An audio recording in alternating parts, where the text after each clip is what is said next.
Welcome to Session 2 of our Screenwriting Workshop, The Language of Cinema, Show, Don't Tell. In this lesson, you will discover why film is called a visual medium and how to translate emotions into cinematic action. You'll learn the true meaning of show don't tell in film writing, how to replace abstract feelings with vivid images and actions, the tools of visual storytelling, props, body language, gesture, sound, and editing, why dialogue should often serve as the last layer, not the first, how to create emotion through subtext, metaphor, and powerful imagery. By the end of this session, you will be able to craft a scene where the audience feels the character's emotion without the character ever saying a single word. Ruben set his coffee cup on the table and asked, "Salvador, what's the meeting about today?" "No one seems to know." Salvador smiled, a rare sight. "Roland, a close friend of mine, requested this meeting. He asked that my best employees be present." As Salvador spoke, Roland, a man in an expensive suit with a shrewd, calculating face who dealt in antiques and possessed his own private collection, entered with 3 of his employees. After the initial pleasantries, Roland and Salvador headed to Salvador's office to begin their private discussion. Roland's employees joined Ruben and his colleagues. Maria, a young, energetic woman with bright eyes, spoke excitedly about an upcoming trip, as if their destination were a lost paradise. Her gaze met Ruben's and she offered a smile, a hint of curiosity sparkling in her eyes. The owl woman, nightmare manifested. Ruben's brow furrowed in skepticism. He harbored doubts about Roland's secret adventure, not just because of the inherent dangers, but due to the very nature of the work itself. "This is exceptionally complicated work," he interjected, his voice firm and unwavering. "It requires specialized experts, not just a few good men. Our company's expertise lies in buying and selling antiques from intermediaries, illegal excavators and smugglers. We have no practical experience in field work." He looked at Salvador and then at Roland. "And now we hear we have to go to a completely unknown foreign country and excavate there illegally? This isn't logical. The risks far outweigh the potential profit." Roland, seemingly unfazed by Ruben's skepticism, merely pulled out his phone. A quick call, and a short while later, 2 elderly Turkish men entered the office, accompanied by a translator. Their faces were weathered, etched with the lines of countless suns and ancient wisdom. Their eyes held a deep, almost mystical knowledge. "These gentlemen," Roland announced, gesturing towards them, "can assist us with the excavation. They are from the region where our treasure is believed to be hidden." The elder Turks, through their translator, spoke in hushed, serious tones, their voices raspy with age. "We can guide you to the site, and we can help with the digging." The translator relayed their words, his own expression turning solemn. "But you must understand the dangers that surround it. The land holds old spirits." Then, the true dread entered the room, palpable and chilling. "There is also an owl woman," the translator conveyed, his voice now slightly strained, as if the words themselves carried a supernatural weight. "She dwells in a ruined castle, near the ancient graveyard that surrounds the treasure. Her skin is like withered parchment, drawn taut over sharp bones, and her eyes are larger than any human's, black and bottomless, filled with an ancient, burning malevolence." At this point, Maria, sensing the growing unease in the room, quickly interjected with a dismissive wave of her hand. "Oh, these are just local legends. Old wives' tales to keep people away from certain places. Every ancient site has them." She offered a confident, almost condescending smile, attempting to lighten the atmosphere. But one of the elderly Turks, his gaze fixed and unyielding, leaned forward slightly. "No, young woman," the translator relayed his firm words. "This is no mere legend. For the past 20 years, the owl has been sighted at least every few months. For everyone in that region, her existence is a stark, undeniable truth." The other elder, his eyes widening with intensity, added through the translator, Several people have seen her up close. The terror was so immense that they fell gravely ill, suffering violent convulsions. They became sick from sheer horror. The first elder, now with a strange excitement in his voice, continued. She always wears a venomous snake around her neck, and she is always accompanied by several wild wolves, massive in size, who show absolutely no fear of humans. The second elder chimed in. For 20 years, a profound dread has gripped the village whenever the owl prowled at night. Before her arrival, the dogs would howl uncontrollably and flee the village in terror. Then a chilling silence would fall over the village, and hearing the wolves' howls meant the owl had arrived. People, in order to avoid harm, the first elder explained, would leave bread, dates, and various offerings behind their house doors. The owl would come and take them. Some who dared to look, the other elder added, a flicker of dark memory in his eyes, would secretly glimpse her through cracks or from behind their curtains. Always she would walk through the town with those massive wolves. One night, the first elder recounted, his voice dropping to a hushed whisper, when the owl came to the village. One of the villagers accidentally came face to face with her. The man collapsed on the spot, suffering a fatal heart attack. The forensic doctor, the second elder concluded grimly, stated his death was from extreme fright, and after that man's burial, the owl never came to the village again. But the people still leave offerings for their dead in the graveyard, and at night the owl comes and takes them. As the translator finished, describing the owl woman with such vivid and horrifying detail, a wave of profound terror washed over Reuben. His breath hitched, caught in his throat. The images from his recurring nightmares, the withered, grotesque face, the enormous, hateful eyes, the suffocating dread of the narrow corridor, and most chillingly the iron claw, white-hot and searing, not only flashed before his mind's eye, they exploded into vivid, undeniable clarity. He now understood that this claw was what had branded his dreams, and, he now understood, had left its faint, physical signature on his hands. A cold, stark realization dawned on him. The owl woman they were describing was the very same terrifying old woman who had haunted his dreams since birth. It wasn't just a coincidence. It was a horrifying confirmation. His nightmares weren't mere figments of a troubled mind, but a prescient premonition, a fragmented memory of a living, terrifying entity.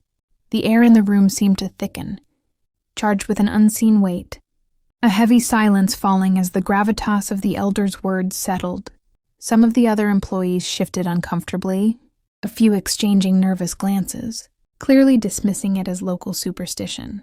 But for Reuben, it was a profound, earth-shattering revelation. He felt a deep, chilling connection, an undeniable, magnetic pull towards this hidden danger. Istanbul. The grand design unfolds. In the heart of Istanbul, within a lavish hotel, Reuben, along with Roland, Maria, and their 5 other companions, gathered around a sumptuous dinner spread. Amidst the restaurant's lively hum, the clinking of forks and knives mingled with their quiet murmurs. Roland, his voice soft but firm, laid out a plan that stirred a potent blend of excitement and apprehension in all of them. Reuben and Maria, Roland began, his gaze sweeping over them. The 2 of you will enter the village as nature-loving tourists, seeking tranquility. This village will bring us closer to the ruined castle. After arriving and exploring a bit, you are to incidentally encounter the 2 elderly men you've already met. Accept their hospitality and stay in their home. For 48 hours, you are to explore every hidden corner of the village, familiarize yourselves intimately with the roads and paths, and seize every fleeting opportunity to gather vital information. At nightfall, we will arrive at the village and proceed towards the castle. Maria's eyes sparkled with eagerness, but Reuben felt a sharp pang of hesitation. An unknown village, strange old men, and a ruined castle. All of it echoed too strongly of his nightly terrors. Yet for the sake of the grand adventure that lay ahead, he decided to place his trust in Roland.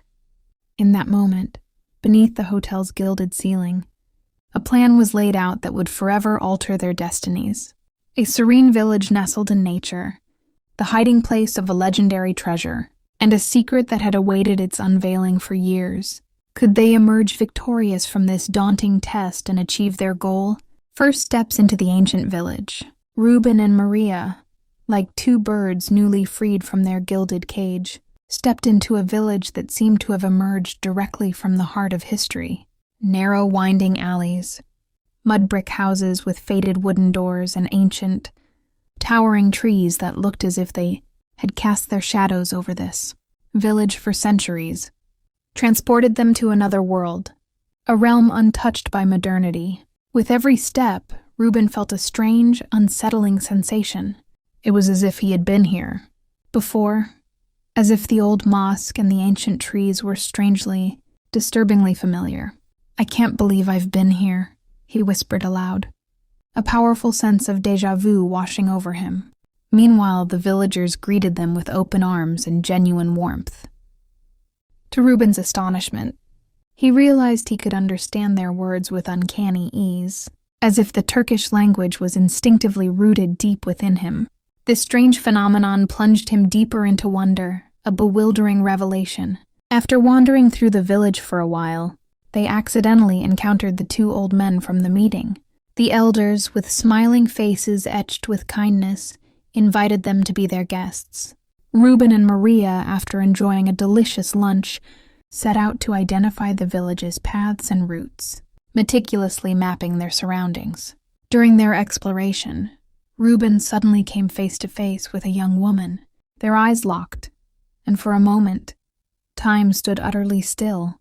Reuben felt as though he had known this girl for hundreds of years, as if she were a part of his very being. Maria, noticing Reuben's strange, captivated state, called out to him with concern. "Reuben, snap out of it. Think of Anna.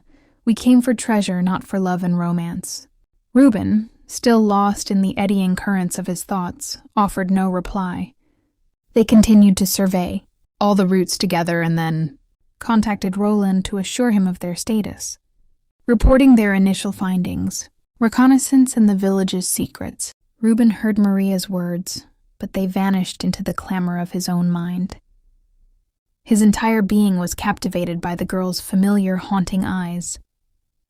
Her face, not with the clear lines of the old woman from his nightmares, but with the same strange sense of deep-rooted familiarity, made his heart pound with an unforeseen intensity. Was this also part of his lost memories?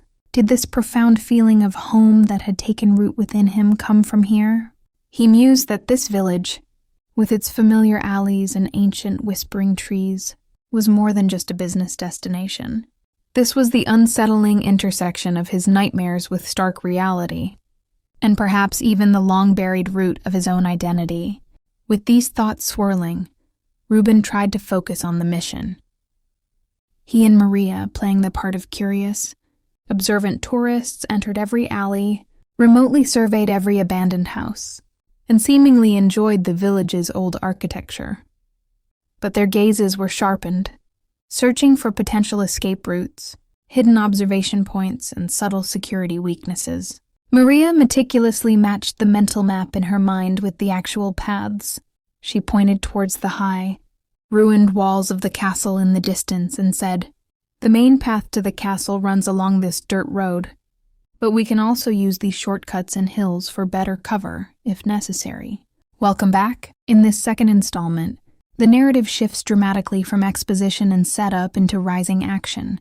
The screenwriting focus here is on confirmation of the threat, externalizing the internal conflict, and the transition of the protagonist from a passive, victim of nightmares to an active participant in his own mystery. Part 1. The confirmation and the climax of dread. The owl woman, the threat materializes. The dialogue between Roland's team and the two Turkish elders is a masterclass in establishing a supernatural antagonist and merging the external plot, the treasure hunt, with the protagonist's internal trauma, the nightmares. Establishing the stakes. The elders don't just speak of spirits. They give vivid, terrifying detail about the All-Woman. This is essential. The supernatural threat is grounded in local belief and tangible, shared experience, cited at least every few months. Death was from extreme fright. Contrasting perspectives. Maria's immediate dismissal, just local legends, serves a crucial purpose. It represents the skepticism of the modern world and isolates Reuben's experience, making his subsequent realization more impactful. The elder's somber, relentless testimony forces the audience to take the threat seriously. Visual motifs. Note the horrifying details. Skin is like withered parchment. Eyes are larger than any human's, black and bottomless. The venomous snake, the massive wild wolves. These are concrete images that a screenwriter would translate into production design, makeup, and VFX notes. Reuben's earth-shattering revelation, the turning point. The climax of this section is Reuben's internal realization. This is the point of no return for his character arc, the merging of worlds. All the fragmented elements of Reuben's nightmares, the withered face, the hateful eyes, the suffocating dread, and the white-hot iron claw converge with the description of the All-Woman. Emotional high point, the line. He now understood that this claw was what had branded his dreams and had left its faint, physical signature on his hands, provides the central epiphany. The trauma is real, the entity is alive, and his nightmares are prescient memories. Narrative effect. This confirmation transforms the story from a character drama about suppressed memory into a supernatural thriller mystery. Reuben is no longer just investigating. He is returning to the source of his trauma. Part 2. The plan and the journey. Istanbul, the grand design unfolds. Laying the foundation for conflict. The scene in the Istanbul hotel serves as the action phase setup. The mission briefing. Roland's detailed plan is an excellent example of clear exposition delivered under tension. It defines the roles, Reuben and Maria as reconnaissance, the timeline, 48 hours, and the goal, familiarize and gather info.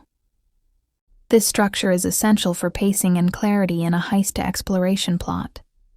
Reuben's hesitation, Reuben's sharp pang of hesitation is an internal moment that maintains his vulnerability. He is trusting Roland in spite of his fear, which shows his commitment to his job and, subconsciously, his need to solve the mystery. This elevates his decision from a simple professional move to a personal sacrifice. Part 3. Arrival and sensory awakening. First steps into the ancient village.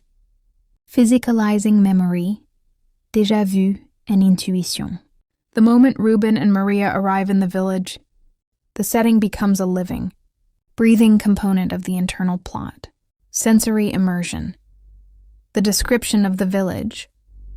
Narrow, winding alleys, mud brick houses, ancient towering trees, establishes an otherworldly, timeless atmosphere. This visual poetry is what sets the mood for the cinematic sequence. The déjà vu. Reuben's profound feeling of being home. I can't believe I've been here, is the externalization of his buried memory. It's the first tangible evidence that his past life existed in this place. The language. The realization that he can understand and speak. Turkish instinctively is a powerful, yet subtle reveal of his true origins. This moves beyond mere coincidence and strongly suggests amnesia or a suppressed identity. The mysterious girl. A new emotional complication. The encounter with the young woman introduces a completely new emotional thread. Love interest, memory. Trigger the instantaneous.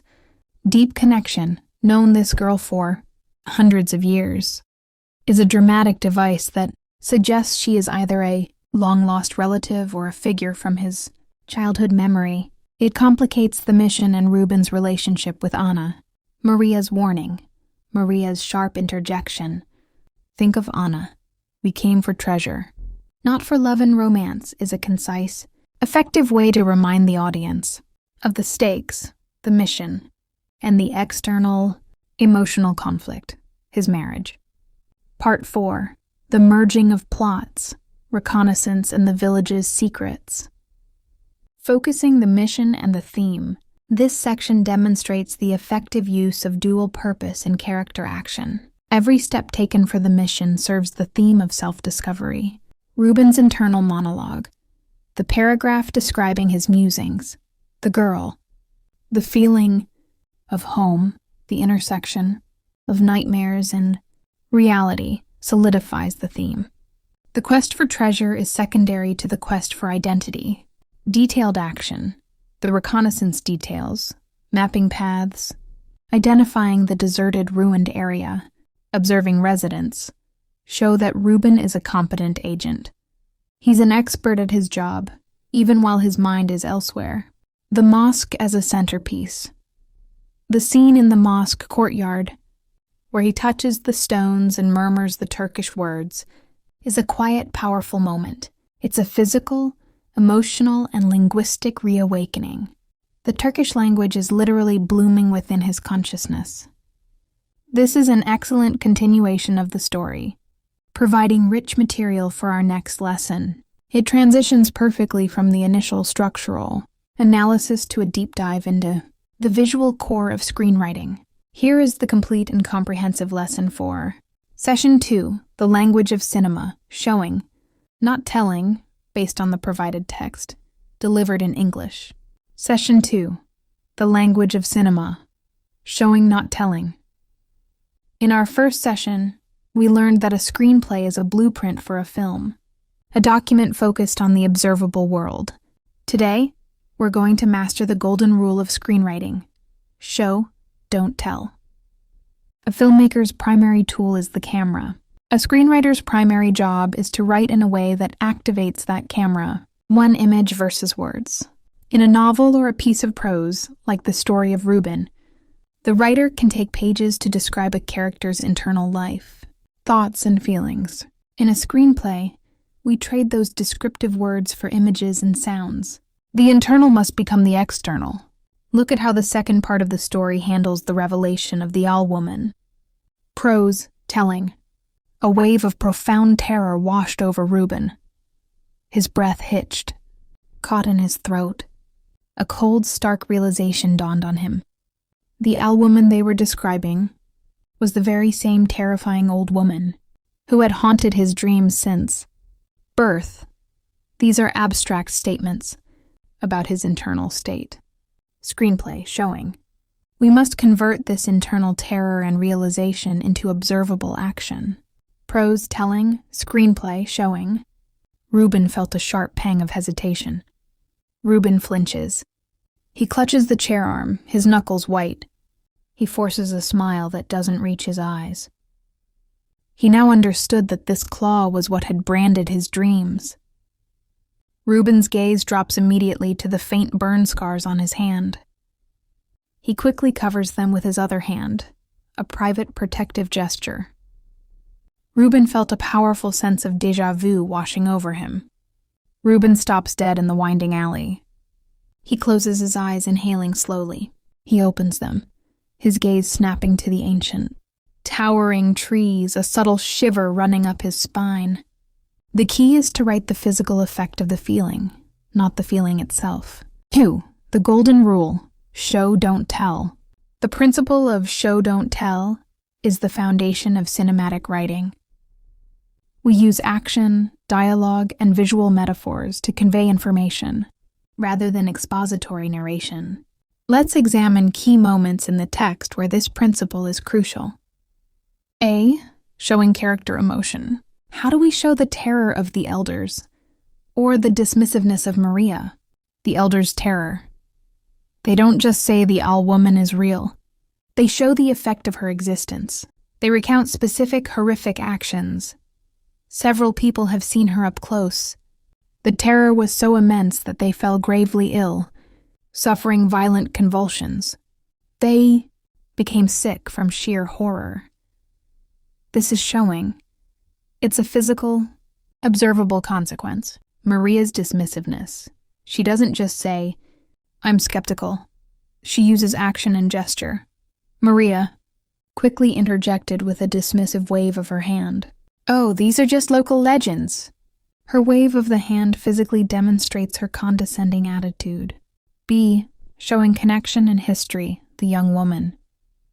The scene where Reuben encounters the young woman is a perfect example of showing a powerful emotional connection without a single line of dialogue or internal thought. Prose. Their eyes locked, and for a moment, time stood utterly still. Reuben felt as though he had known this girl for hundreds of years, as if she were a part of his very being. Screenplay translation. The writer must use the camera's ability to manipulate time and focus. The action of both characters freezing. The use of a slow motion or tight close-up on their locked eyes. The sound dropping out, a sudden silence, an internal moment made external. Reuben's reaction, his heart pounding, his body captivated, is shown through a visible lack of movement or a subtle tremor. The screenwriter shows the effect of the meeting, Reuben's inability to speak and Maria's concerned call, leaving the audience to feel the mystery and the connection rather than being told it exists. B. Showing the mystery of the past, the mosque. How do we show that the Turkish language is instinctively natural to him? Prose, telling. He realized he could understand their words with uncanny ease, as if the Turkish language was instinctively rooted deep within him. Screenplay, showing. The camera shows Reuben in the mosque courtyard. Action. He touches the old cool flagstones. The physical act of touching the ancient structure connects him to the past. Sound action. He murmurs words under his breath. The camera stays close as we hear the Turkish words, the same ones from his dream. The mystery is made audible. Practice. Writing a scene without dialogue. Your exercise is to capture the moment of Reuben's horrifying realization in the company meeting room, using only action, description, and visuals. No dialogue is allowed from Reuben. Scene goal. To show Reuben understanding that the owl woman is the figure from his nightmares. Scene heading. Where is the scene? Action. Focus on the sequence of events as the elders describe the owl. The translator speaks the phrase, iron claw, or withered parchment. Reuben's reaction, his breath, his eyes, his body language. The visual link, his eyes dropping to his scarred hands. The final state. His profound realization and terror settling in, his body frozen while others around him shift uncomfortably. We will share and critique these short, silent scenes next session to see how effectively you used images to convey profound inner terror and realization. Welcome back, everyone. In our previous session, we discussed the foundational elements of screenwriting: character, setting, incident, conflict, and time. Today we move into one of the most essential, almost sacred, principles of cinematic writing, the golden rule of storytelling. Show, don't tell. This principle is deceptively simple, yet it separates professional screenwriters from beginners.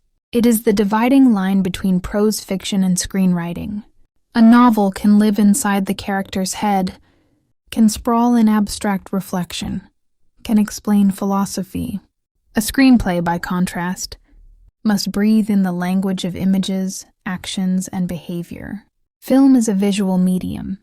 That phrase is repeated like a mantra in every film school. But let's unpack what it really means.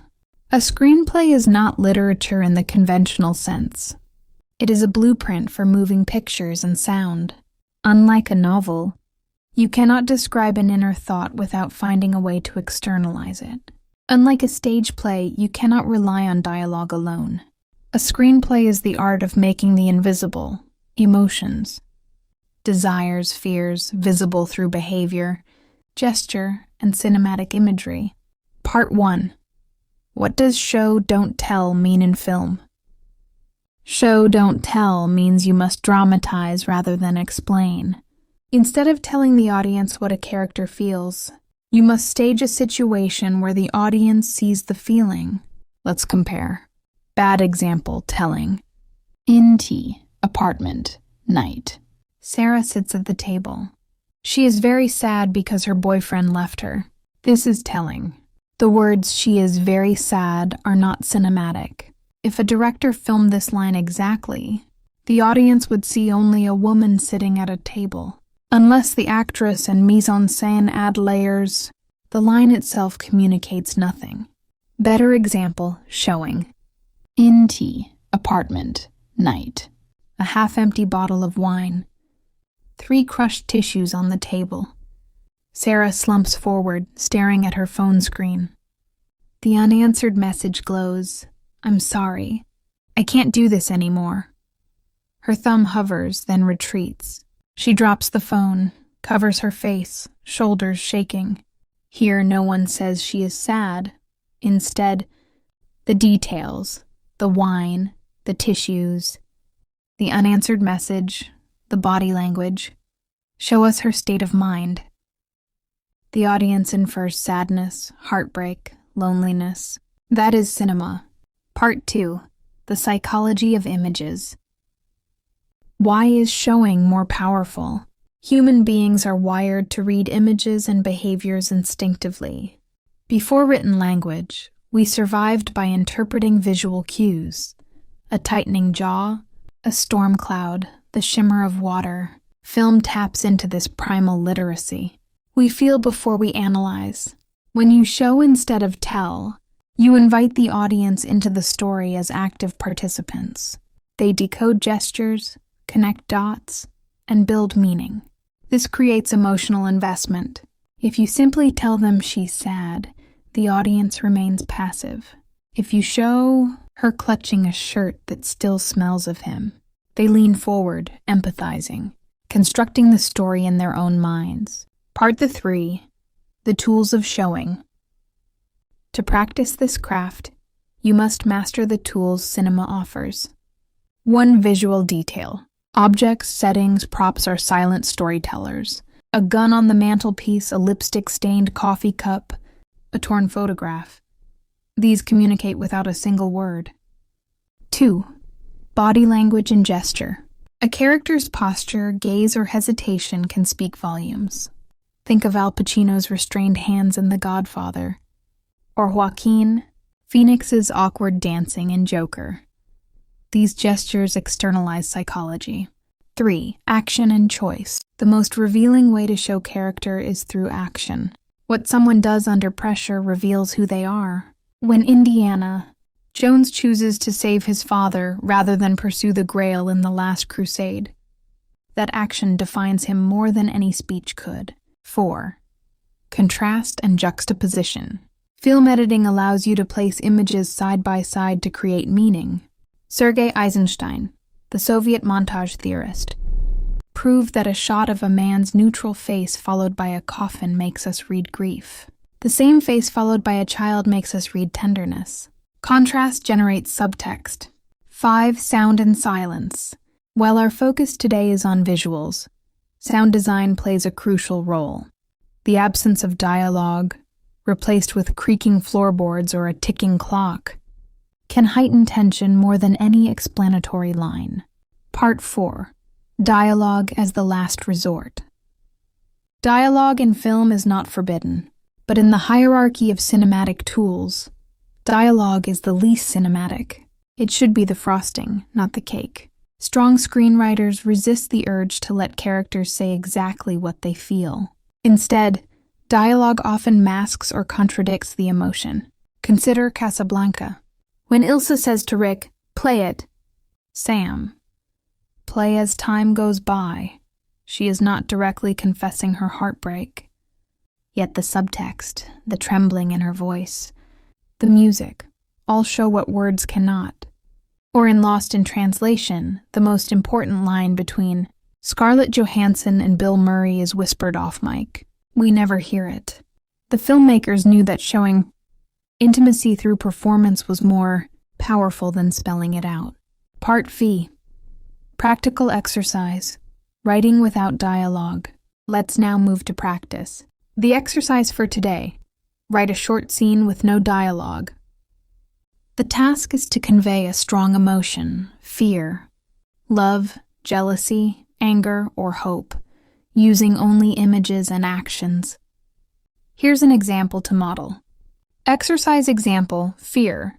In that bedroom, night. The room is dark. A curtain flutters though the window is closed. On the nightstand, a half-finished glass of water.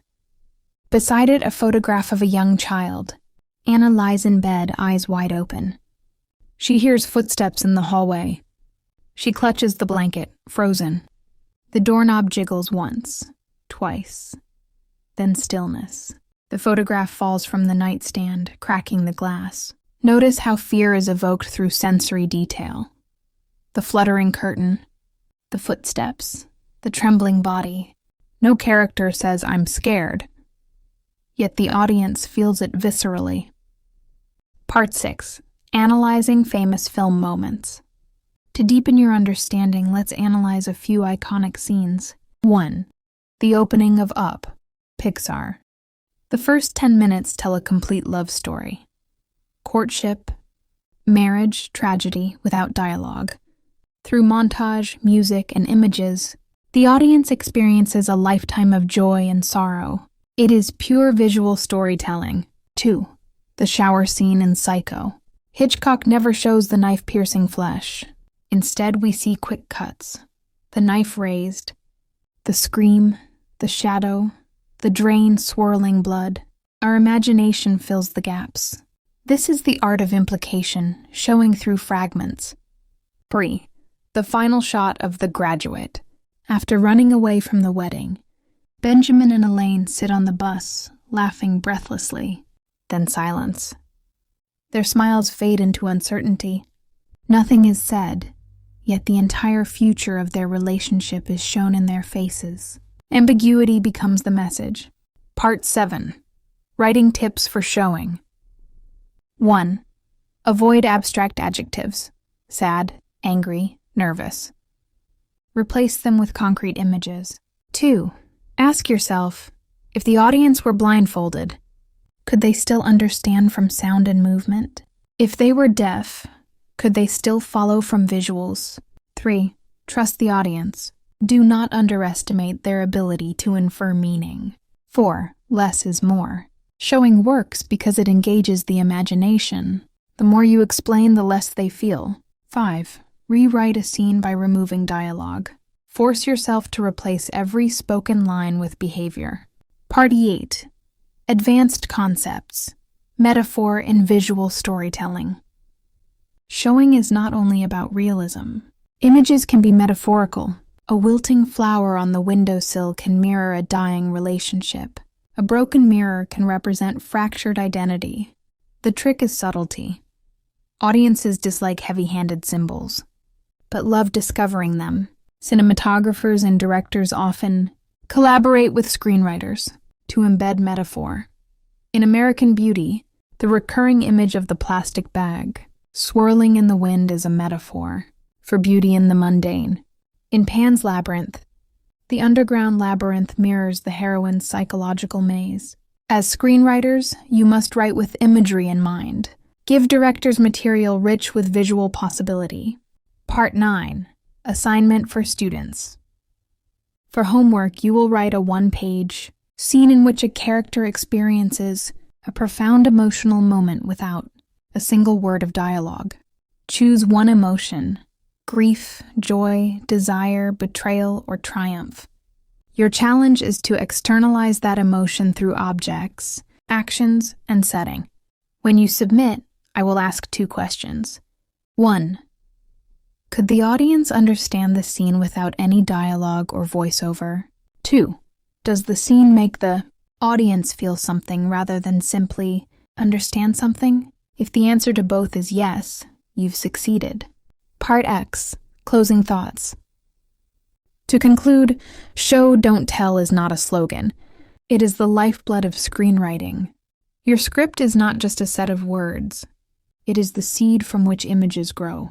When you master this, your writing will feel cinematic even before a camera rolls. Remember, Film is not about what is said, but about what is seen, heard, and felt. The most unforgettable movie moments are silent. Chaplin's little tramp watching the flower girl. The look on Darth Vader's face before his final sacrifice. The child's finger touching E.T. They do not tell us what to feel. They let us discover it ourselves. So, as you continue your journey in screenwriting, tattoo this principle on your creative mind. Show, don't tell. Trust the power of images. Trust your audience. And trust yourself to craft stories that breathe through the language of cinema. Thank you for joining this session of our screenwriting workshop. If you found this lesson helpful, give it a like. It really helps us grow. Don't forget to subscribe to the channel and hit the notification bell so you never miss the next class. Keep writing, keep creating, and I'll see you in the next session.